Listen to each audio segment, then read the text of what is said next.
mempelajari tentang asuransi, bank dan koperasi berbasis syariah.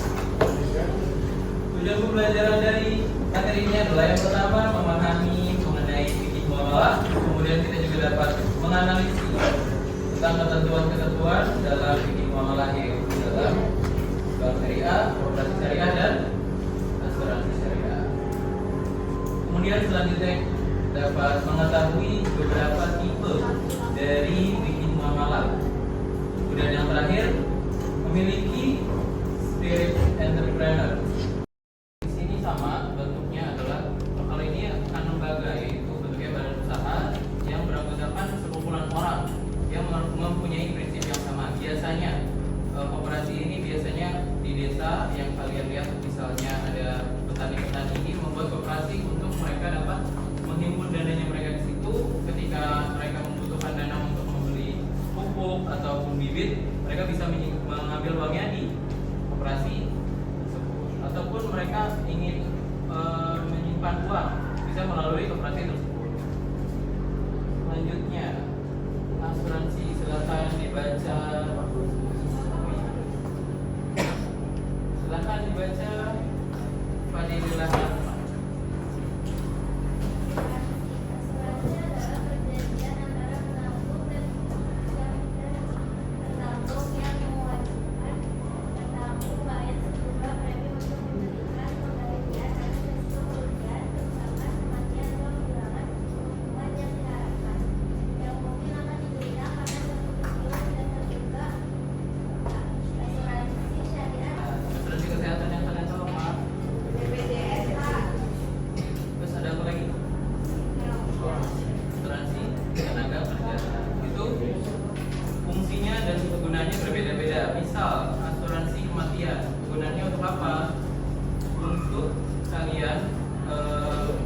Ketika seseorang itu yang memiliki asuransi kejiwaan itu meninggal dunia, maka ahli warisnya dari pemilik asuransi tersebut berhak mendapatkan sejumlah uang dari asuransi tempat orang tersebut ditanggung.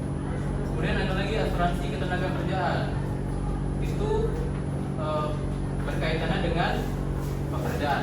Misalnya ketika kalian bekerja atau orang tua kalian bekerja itu pasti ada yang namanya risiko pekerjaan.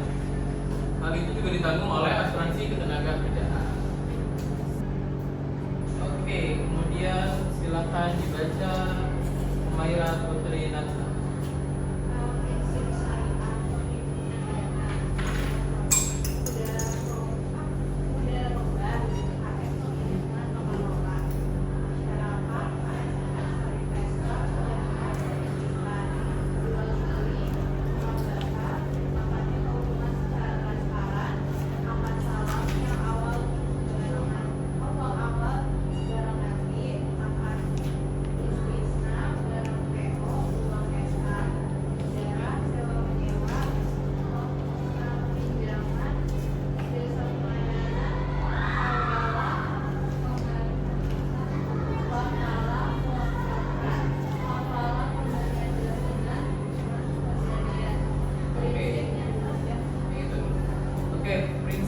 Yang pertama menghimpun dana. Mudharabah ini adalah kaitannya bentuk kerjasama dengan pemilik dan pengelola. Kemudian yang kedua adalah musyarakah, yaitu kerjasama dengan investor-investor. Kemudian yang terakhir ada wadiyah, yaitu penitipan, seperti kita menitipkan dana kita di bank. Kemudian yang kedua ada jual beli, yaitu prinsipnya murabahah, yaitu menyepakati keuntungan secara transparan. Kemudian yang kedua akad salam, uang awal barang nanti. Contohnya ini ketika kita membeli barang, misalnya kita membeli barang di membeli barang yang ada di membeli rumah kalau misalnya kita bertransaksi dengan bank syariah, biasanya bank syariah itu akan membeli rumah tersebut yang kita inginkan, nanti kita membayarkannya ke bank tersebut. Jadi bank itu hanya sebagai pihak ketiga antara penjual dan pembeli. Kemudian akad istisna, yaitu barang pre-order dengan uang investasi. Kemudian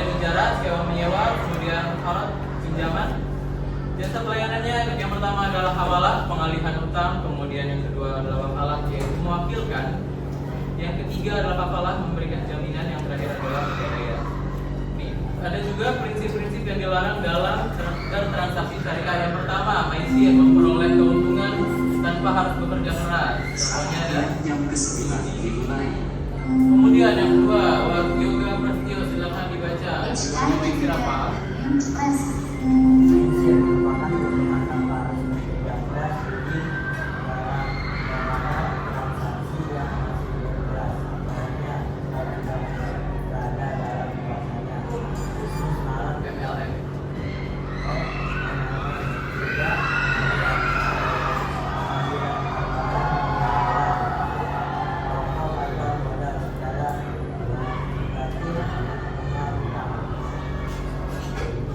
Yang biasa kita dengar adalah riba. Riba ini adalah pengambilan tambahan dari harta pokok atau modal secara baru.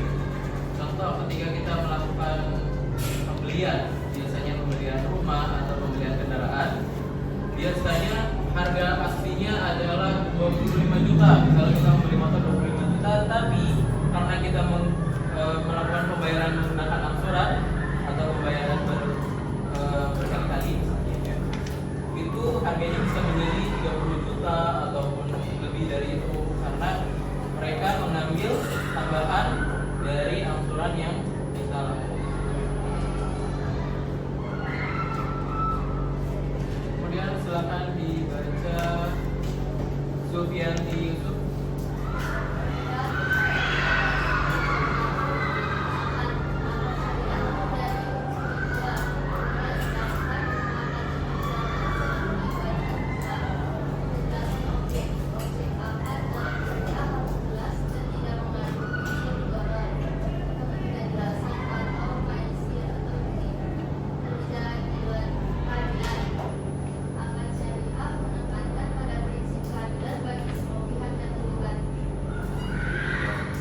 Oke, prinsip syariah dan konvensional.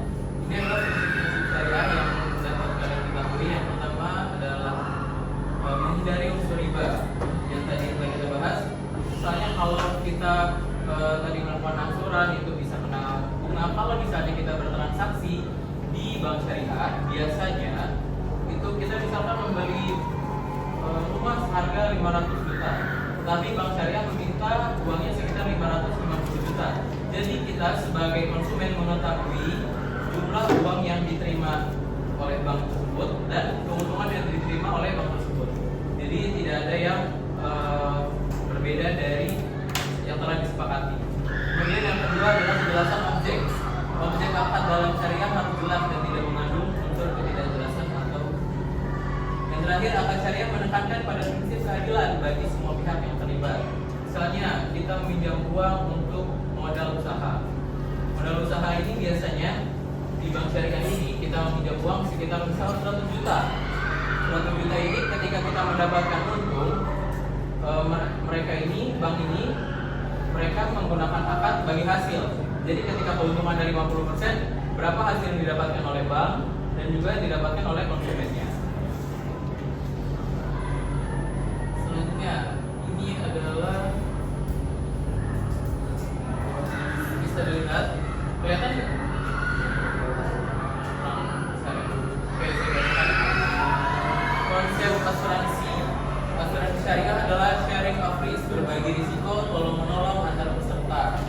Kemudian kalau asuransi konvensional adalah transfer of risk, yaitu memindahkan risiko ke perusahaan asuransi. Di konsep yang pertama ini, asuransi syariah ini biasanya kita menyetorkan sejumlah uang kepada asuransi tersebut. Untuk apa? Untuk digunakan oleh orang yang terkena musibah yang sebagai anggota asuransi tersebut. Jadi kita saling mengetahui uangnya dipakai untuk apa.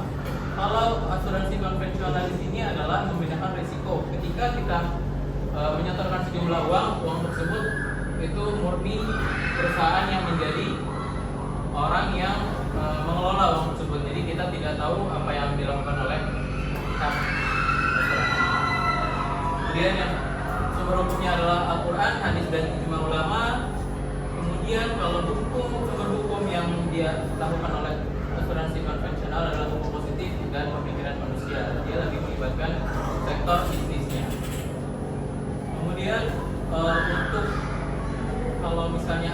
syariah itu ada larangan untuk riba ya, dan judi dan juga barang-barang yang tidak jelas. Untuk asuransi konvensional tidak ada larangan tersebut dikarenakan mereka hanya menggunakan prinsip ekonomi saja. Kemudian akad perjanjian dari asuransi syariah ini ada dua, yaitu akad tabarruk, yaitu menolong sama peserta dari asuransi tersebut. Kalau misalnya asuransi konvensional hanya akad jual beli, jadi perbedaannya yang berbeda adalah di sini. Kemudian sistem kepemilikan dana. Dana yang ada dalam asuransi syariah itu dipisahkan, yaitu ada dana tabarruk, investasi dan dana perusahaan. Dana tabarruk ini dana dari hasil anggota asuransi tersebut mengumpulkan ke pihak asuransinya dan dikelola oleh mereka. Kemudian dana investasi. Dana investasi ini biasanya peserta ingin melakukan investasi di asuransi tersebut, tapi biasanya jarang yang memiliki dana investasi di setiap asuransi syariah yang ada di Indonesia. Kemudian kalau sistem kepemilikan dana pada asuransi konvensional seluruhnya dana perusahaan. Jadi setiap kita memasukkan dana kita di dalam asuransi konvensional itu murni adalah dari perusahaan. Jadi perusahaanlah yang berhak melakukan kegiatan investasi ataupun kegiatan ekonomi lainnya tanpa harus diberitahu kepada pihak-pihak konsumen.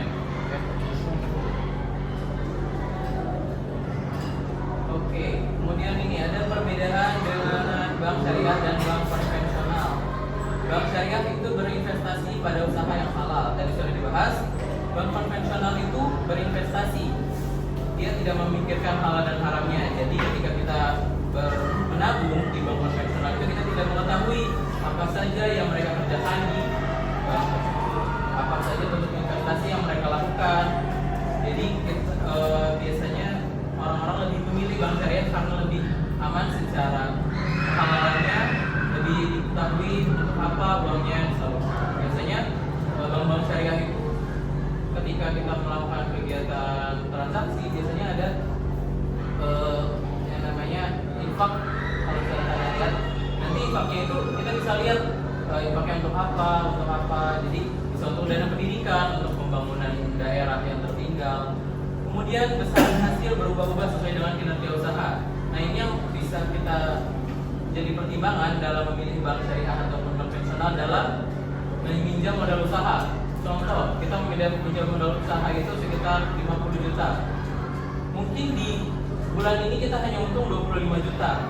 Tapi untungnya ini kita dibagi oleh bank syariah ini sesuai dengan kesepakatan di awal. Jadi kalau misalkan di bank konvensional ini berapapun keuntungan yang kita dapatkan, entah itu kurang dari target kita ataupun lebih dari target, itu besaran bunganya tetap. Jadi beberapa pemilik modal atau beberapa peminjam modal itu merasa kesulitan karena besaran bunganya tetap. Oke. Kemudian profit dan falah oriented dengan berdasar dengan kebahagiaan di dunia dan akhirat dan lahir dan batin. Kemudian pola hubungan bank dan nasabah adalah kemitraan, jadi bentuknya kerjasama. Kalau hubungan bank dan nasabah bank konvensional itu berbentuk seperti debitur dan kreditur. Kalian sudah belajar ekonomi? Ya. Kemudian kalau bank syariah ini diawasi oleh Dewan Pengawas Syariah. Kalau bank konvensional tidak ada pengawas syariah, jadi tidak perlu ada halal dan haram dalam kegiatan perbankannya.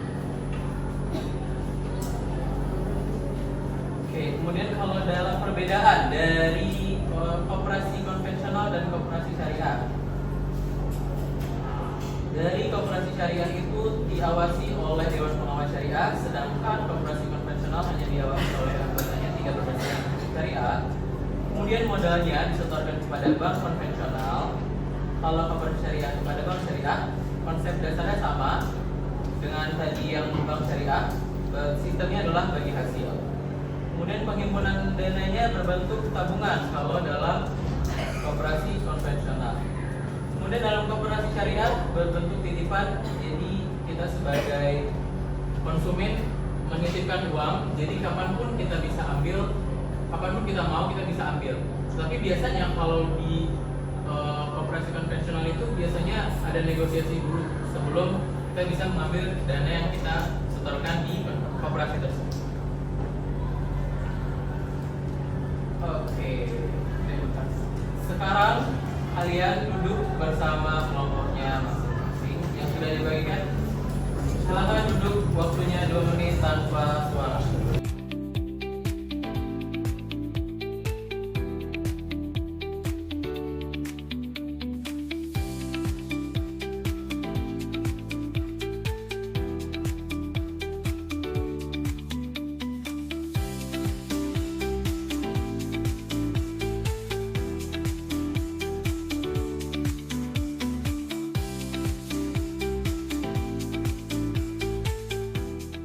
Kan kalian kelompok ada 5. Kalian pilih satu orang buat Iya. Jadi sebentar, satu orang pilih siapa? Nanti satu orang ini dia ke kelompok lain buat jelasin materi tentang yang kamu terima. Iya. Juga cepat. Yang mau ngelacarain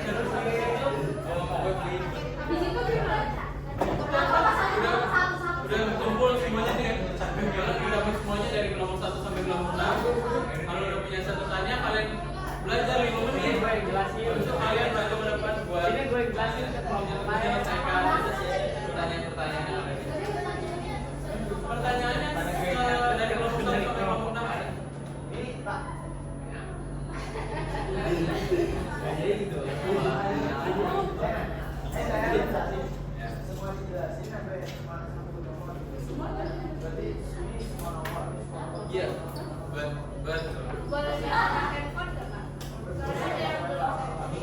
Silakan, Mas Dinda. Dimulai dari ini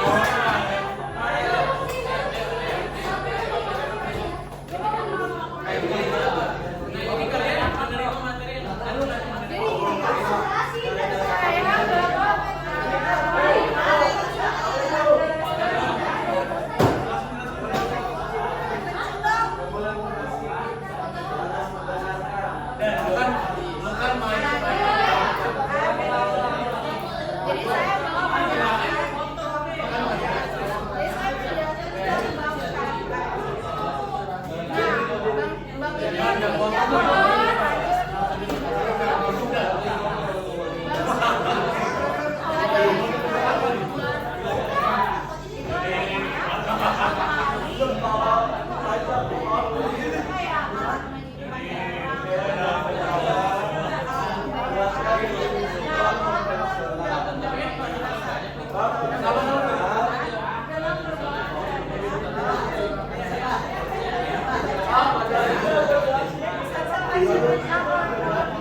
Yang kelompok satu siapa? Jawabnya di mana? Kelompok 1, 2, 3, 4, 5, 6 udah selesai cerita siapa? Oke, udah? Kamu kelompok 1? Oke, waktunya dimulai dari sekarang. 10, 9, 8, 7, 6, 5, 4, 3, Apa? 2, Kasih waktu. Empat, tiga, dua, satu, stop. Yang nggak stop di diskualifikasi, stop.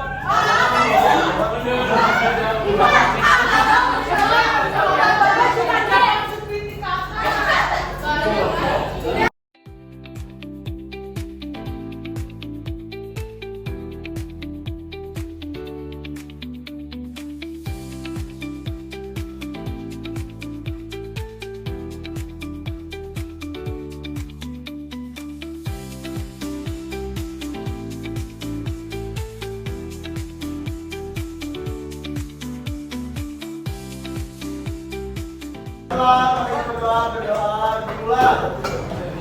Ricky, kakinya dulu.